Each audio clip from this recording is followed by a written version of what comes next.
こんにちは、理系サラリーマンです。今回はサウンドピースから本日発売される Air4 というイヤホンのレビュー動画になります。今回メーカーから商品提供を受けていますが、忖度のない正直な辛口レビューをしてもいいという条件で商品の提供を受けました。なので、いいところも悪いところも今回は正直にお伝えします。また、動画を見てくださった方だけに Amazon で使用できる特別割引クーポンもあります。もし動画を見ていいなって思ったら買ってみるといいかなと思います。ただ、売れても売れなくても実際私には何も関係がないんです。実は事前に商品を提供いただいてたので、先週の1週間使用していました。なのでもう開封済みになってます。イヤホン自体はインナーイヤー型の TWS と言われるもので、左右が独立しており、iPod をイメージしていただくと分かりやすいかなと思います。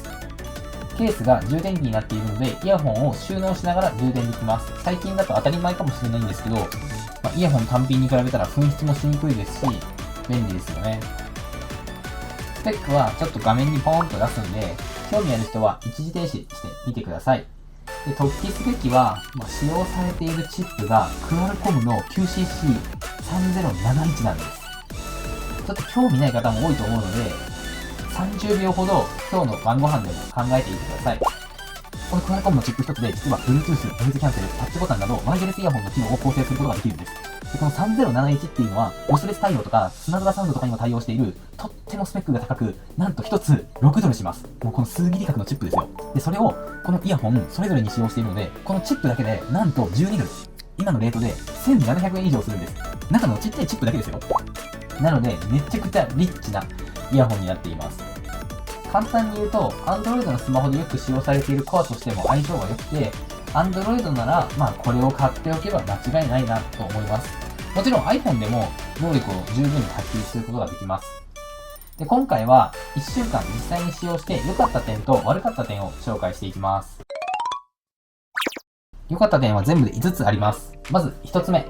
音質の良さ。このサイズでなんでここまでの低音が出せるのか不思議なほどでした。で普段は私ヘッドホンを使っているんですが、ヘッドホンを使っている方でも違和感がない低音を感じることができるかと思います。イヤホンに使用されているスピーカー、ドライバーってよく言うものなんですけど、それが普通は 8mm とか 10mm なんですけど、これはなんと 13mm なんです。原理的に、物理的に大きければ大きいほど低音は出しやすくなるので、当たり前なんですけど、このサイズで 13mm のドライバーを入れてるってなかなかすごいなって。バッテリーは充電を忘れることができます。イヤホン単品で 6.5 時間、ケースで26時間持ちます。そもそもこのイヤホンを 6.5 時間ずーっと耳につけてる人っていないですよね。でしかもケースに収納すれば充電されるので、バッテリーの心配はほとんどしなくていいかなと思います。ケースのバッテリーは26時間持つので、1日に4時間程度の使用であれば、1週間弱は充電が不要です。このケースに充電するときは、ここの底面にある USB Type-C のポートを使って充電できます。また、イヤホンの充電はケースに入れておけば 1.5 時間以内。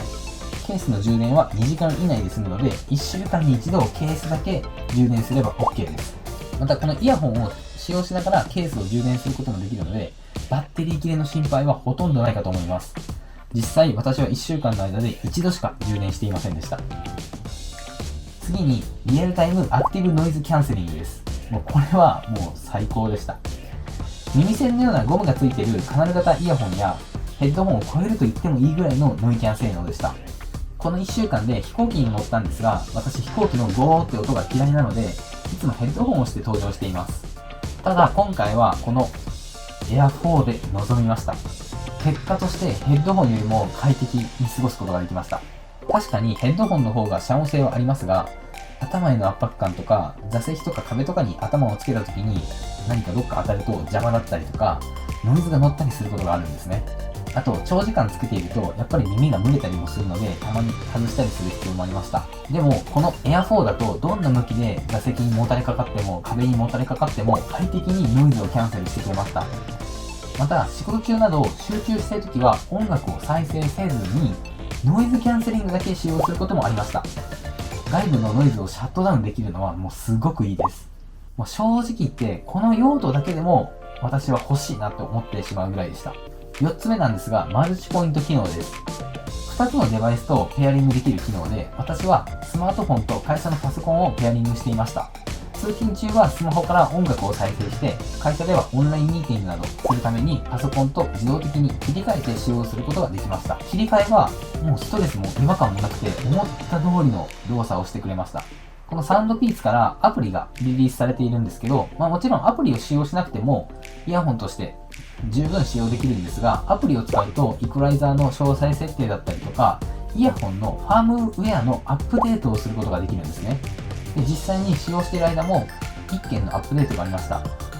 このアップデートはもちろんワイヤレスで行えるので手間もかかりませんし、今後も新たな機能であったり性能アップが期待できるのはすごく大きいですし、価値があるかなと思います。微妙かなと思った点は全部で2点ありました。またこれは個人差もあると思うので参考程度に聞いてください。まず1つ目、屋外でのノイズキャンセリング。屋外でノイズキャンセリングは使うべきではないのかもしれませんが、風が強い時に使用すると風切り音が増幅されて少しノイジーに感じました。ただそんなような時は通常モードに切り替えれば問題ないです。ノイズキャンセリングと通常モードの切り替えは左側のイヤホンのこの部分をロングタップすると切り替えができます。そもそも屋外でノイキャンを使うべきではないんじゃないかなとも思うので、私は別にこのデメリットに関してはいいかなと思っています。その次がマイク性能になります。オンラインミーティングで使用している時にちょっとだけ音質が悪いように感じました。ちょっと今から実際に録音してみます。こちらが撮影に使用しているカメラの音声になります。そしてこちらがエアフォンになります。どうでしょうか。普通に聞く分には問題ないかなと思いますし、オンラインミーティングでそもそも音質の良さを気にする必要はないかもしれません。個人的には普通のマイクで鼻息が入るよりかはいいかなって思います。はい、いかがでしたでしょうか。で、こちら、今メリットとデメリットっていうのを性能とか機能面で紹介したんですけど、そもそも私このデザインがすごい好きで、ケース自体も指紋が目立たないマットブラックになっていて、本体も外から見える部分は全てマットブラック、またちょっと控えめのローズゴールドみたいな色になってます。プライベートで使う分にはもちろん、仕事で使っても全然違和感がない感じで、すごく私はこのデザインと色が好きです。で、最後に皆さんが気になっている価格ですが、じゃん、8980円になります。このレベルのイヤホンだったら1万円は超えてくるかなと思っていたので、すごい安いと感じました。この動画の概要欄に数日間だけ使用できるクーポンとリンクを載せています。それを使用すればなんと 30% オフの6262円になるようです。で、今後ももちろんセールなど行われるとは思いますが、プライベートでも仕事でも十分に使用できるイヤホンが8980円は安すぎるかなと思います。で、最後になりますが、残念ながら概要欄のリンクから購入してもサウンドピーチさんから私へは1円も入りません。そのため、もしこの動画が参考になったと思ったらいいねボタン、またチャンネル登録の方をよろしくお願いします。ではまた。